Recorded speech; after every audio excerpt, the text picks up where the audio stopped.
Secunderabad gymkhana ground ఎదుట క్రీడాకారులు queue కట్టారు. అండర్-14 సెలక్షన్ కోసం యువ క్రికెటర్లు బారులు తీరారు.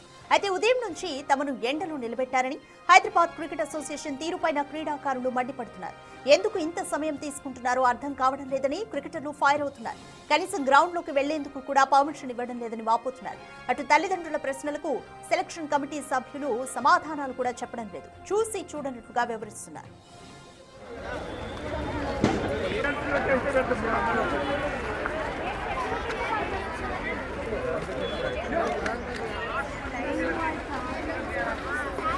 జరా కొంచెం స్ట్రెంత్ చేయండి. వచ్చిందా అందరు వచ్చారా? సికింద్రాబాద్ జింకానా గ్రౌండ్ ఎదుట ఈరోజు అండర్-14 సెలక్షన్ ప్రాసెసింగ్ జరుగుతోంది. అయితే ఎదుట క్రీడాకారులందరూ కూడా క్యూ కట్టారు. యువ క్రికెటర్లు బారులు తీరారు. అయితే ఉదయం నుంచి కూడా తమను ఎండలో నిలబెట్టారని హైదరాబాద్ క్రికెట్ అసోసియేషన్ తీరుపైన క్రీడాకారులు అలాగే పేరెంట్స్ మండిపడుతున్నారు. ఎందుకు ఇంత టైం తీసుకుంటున్నారో అర్థం కావడం లేదని, ఏదైనా క్వశ్చన్ అడిగినా కూడా సరిగ్గా సమాధానం చెప్పట్లేదు సిబ్బంది అంటూ క్రికెటర్లు అలాగే పేరెంట్స్ ఫైర్ అవుతున్నారు. కనీసం గ్రౌండ్ లోకి వెళ్లేందుకు కూడా పర్మిషన్ ఇవ్వడం లేదని వాళ్ళంతా వాపోతున్నారు. అటు తల్లిదండ్రుల ప్రశ్నలకు సెలక్షన్ కమిటీ సభ్యులు సమాధానాలు కూడా చెప్పడం లేదు. చూసి చూడనట్లుగా వివరిస్తున్న తీరు సిచ్యువేషన్ అక్కడ జింకానా గ్రౌండ్స్ వద్ద కనిపిస్తోంది. సికింద్రాబాద్ జింకానా గ్రౌండ్ ఎదుట భారీగా క్రీడాకారులు క్యూ కట్టారు. అండర్-14 సెలక్షన్ కోసం యువ క్రికెటర్లు బారులు తీరారు.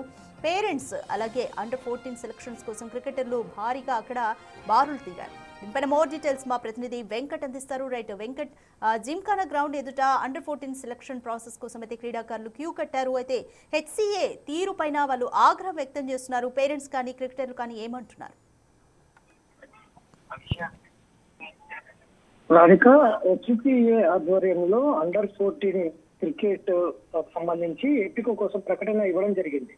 ఇక ఇవాళ ఆ ప్రకటనతో ఇవాళ ఉదయం 9 గంటల నుంచి పెద్ద ఎత్తున క్రీడాకారులందరూ జింకానా స్టేడియం చేరుకున్నారు.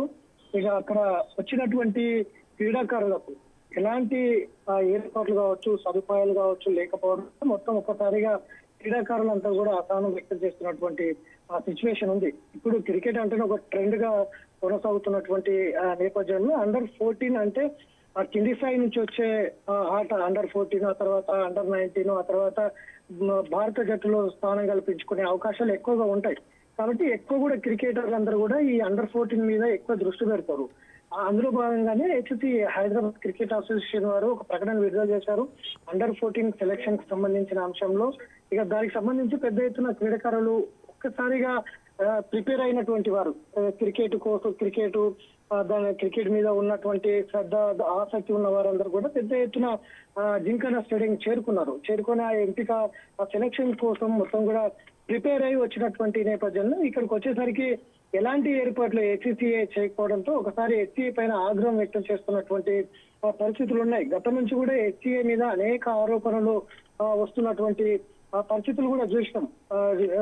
మ్యాచ్లకు ఇటు టికెట్లు అమ్ముకోవడం కావచ్చు, లేదంటే అసోసియేషన్ మధ్యలో గొడవలు కావచ్చు, ఇట్లాంటి అనేక అంశాలు వస్తున్నటువంటి నేపథ్యంలో ఇప్పుడు కూడా అండర్-14 సంబంధించిన ఎవరైతే క్రీడాకారులు ఎంపికకు సంబంధించిన అంశంలో పెద్ద ఎత్తున వస్తారని తెలిసి కూడా ఎలాంటి సదుపాయాలు, కనీసం మౌలిక సదుపాయాలు కూడా ఏర్పాటు చేయకపోవడం పైన ఇటు క్రీడాకారులకు సంబంధించిన తల్లిదండ్రులు కూడా ఆగ్రహం వ్యక్తం చేస్తున్నటువంటి సిచ్యువేషన్ అయితే ఉంది. ఉదయం నుంచి కూడా 9 గంటల నుంచి సాయంత్రం 5 గంటల వరకు ఈ సెలక్షన్ ఉండడంతో పొద్దున్నే 6 గంటల వరకే మొత్తం జింకానా స్టేడియం పెద్ద ఎత్తున క్రీడాకారులు రావడంతో కాస్త ఇబ్బందులు పడుతున్నటువంటి సిచ్యువేషన్ అయితే ఉంది. సరైన భద్రత సిబ్బంది కూడా లేరు. అక్కడ ఎలాంటి భద్రత లేదు. అట్లనే వచ్చిన వారికి సదుపాయాలు లేవు.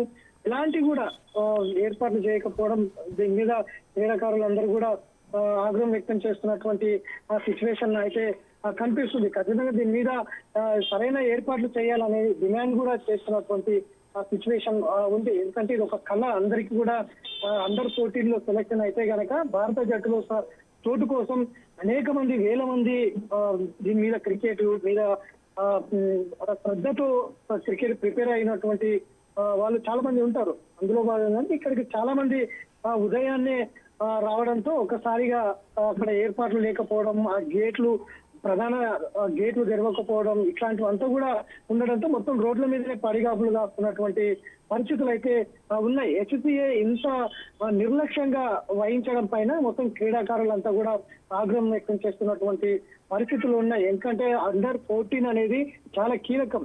ఇంటి స్థాయి నుంచి క్రికెట్ లో వెళ్ళాలి, క్రికెట్ లో రాణించాలి, ఇంకా పై స్థాయికి వెళ్ళాలి అన్న దాని లక్ష్యాలకు ఈ అండర్-14 చాలా కీలకం. కాబట్టి ఈ అండర్-14 లో సెలెక్షన్ అయితే గనక తన ప్రతిభను కనబరుచుకొని మళ్ళీ అండర్-19 కి వెళ్ళడం, ఆ తర్వాత భారత జట్టులో చోటు సంపాదించుకోవడం అనేక ఇట్లాంటి లక్ష్యాలు ముందు ఉంటాయి. కాబట్టి ఈ అండర్-14 అనే దాని మీద కీలకంగా ఉన్న నేపథ్యంలో హెచ్సిఏ ప్రకటన కూడా వేసింది. మొత్తం కూడా రాష్ట్ర వ్యాప్తంగా పెద్ద సంఖ్యలో ఇక్కడికి రావడం జరిగింది. ఒక్కసారిగా అక్కడ మౌలిక సదుపాయాలు కావచ్చు, భద్రత పరంగా ఏర్పాట్లు కావచ్చు, కనీసం అక్కడ నిల్చోవడానికి కనీసం అట్లాంటి ఏర్పాట్లు కూడా లేకపోవడంతో పెద్ద ఎత్తున క్రీడాకారులందరూ కూడా రోడ్ల మీదనే పడిగాపులు కావాల్సినటువంటి సిచ్యువేషన్ అయితే ఉంది.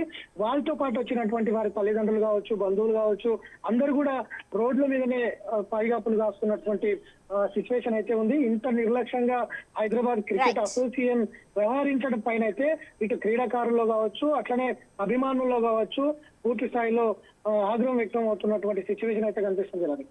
Right, thanks for the update Venkat. Gymkhana grounds వద్ద అండర్-14 సెలక్షన్ కోసం యువ క్రికెటర్లు అలాగే వాళ్ళ పేరెంట్స్ పెద్ద ఎత్తున చేరుకున్నారు. అయితే మార్నింగ్ నుంచి కూడా వాళ్ళు ఇబ్బందులు పడుతున్నారు. ఎండలోనే నిల్చొని సిబ్బంది చాలా ఆలస్యం చేస్తున్నట్లుగా ఆరోపిస్తున్నారు. ఒకవేళ ప్రశ్నించినా కూడా సరైన సమాధానాలు సెలక్షన్ కమిటీ సిబ్బంది నుంచి రావట్లేదు అని పేరెంట్స్ ఆగ్రహం వ్యక్తం చేస్తున్నారు. ఒకసారి పేరెంట్స్ ఏమన్నారో చూద్దాం. అక్కడ గోడ పచ్చి గోడ ఉందన్న, గోడ అక్కడ గోడ దగ్గర ఆ ఎండ నుంచి నిలబెట్టారు పిల్లల్ని. అన్న గోడ పచ్చిగా ఉంది, పిల్లలు ఎండలో ఉన్నారు, మనం అంటే గంట నిలబడగలము, పిల్లలు నిలబడలేరని అంటే రేపు పొద్దున్న రాపో పేరెంట్స్ అయితే నువ్వు పోయి ఆడతావా, నువ్వు జరుగు పక్కకి మొదలు చెట్ట పంపాలో, అసలు మీరే సగం మట్టం వేయడాకని మాట్లాడుతుంది. ఇది ఎప్పుడు అంత నాకు ఇక్కడ తెలిసిన తర్వాత మా అబ్బాయి వచ్చాడు, ఇక్కడ వేరే వాళ్ళు ఏమనుకుంటున్నా వేరే వాళ్ళు అంటుంటే నేను ఏంటంటే ప్రతిసారి జరిగేదంటే హైదరాబాద్ ఒకసారి జరుగుతుంది, తర్వాత డిస్ట్రిక్ట్ వైజ్ జరుగుతుంట, కానీ ఈసారి యావత్ తెలంగాణ మొత్తానికి 2 రోజులు ఇవ్వటం వల్లనే క్రౌడ్ ఇంత ఎక్కువైంది అని వాళ్ళు అంటారు. అందుకని ఇక్కడ ఎవరు సరిగా పట్టించుకోలేదు. పిల్లలు అక్కడ ఎండలో ఉన్నారు, లోపల పంపండి అంటే రెస్పాండ్ లేదు. ఎవరో కంప్లైంట్ ఇస్తే పోలీసులు వచ్చారు, సార్ తొందరగా పంపండి సార్ అంటే ఎంట్రీలు 2 పెట్టారు. ఇటు 20 మందిని పంపితే అటు 10 మందిని పంపుతారు. పిల్లలు అక్కడ క్రౌడ్ అయిపోతున్నారు ఒక్కసారిగా.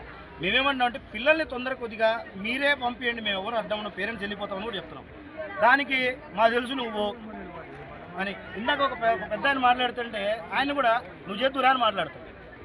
అంతేనే సార్, ఇప్పుడు 11 అవుతుంది సార్, రోడ్ మీద ఫుట్పాత్ మీద లైన్ ఉంది, పిల్లలు పొద్దుగానే వచ్చిండు, బాక్స్ ఓపెన్ చేసుకుని నిలబడి తింటున్నారు. కనీసం వీళ్ళు ఆర్గనైజ్ చేసి పిల్లల్ని లోపల గ్రౌండ్ లో కూర్చుని పెట్టి పిల్లలు సాయంత్రం అయినా పర్లేదు రోడ్ మీద మీరు లిటరల్ గా నా దగ్గర ఉన్నాయి సార్, వీడియోస్ తీశారు, లిటరల్ గా రోడ్ మీద నిలబడి ఫుట్పాత్ మీద నిలబడి తింటున్నారు. అంత లైన్ ఉంది, ఎవ్వరు ఆర్గనైజర్స్ ఒక్కరు లేరు సార్, ఓన్లీ గేట్ దగ్గర లోపల ఉన్నారు తప్ప ఒక సెక్యూరిటీ తప్ప ఎవ్వలేరండి. ఇది దారుణం. ఇది అంటే ఏదైనా జరిగినాక మనం బాధపడే బదులు వీళ్ళు ముందు జాగ్రత్త చర్యగా తీసుకోవాలని చెప్తుంటే కూడా 2-3 వరస్ట్గా అంటే మీరు ఏంది ఆర్గ్యూ చేస్తారు, మీరు సజెషన్ ఇస్తున్నారు సార్. కనీసం ఎవరైనా 10 మందిని వాలంటీర్లను పెట్టమంటే కూడా వాళ్ళు పెట్టలేకపోతున్నారు sir. They are unable to just లోపల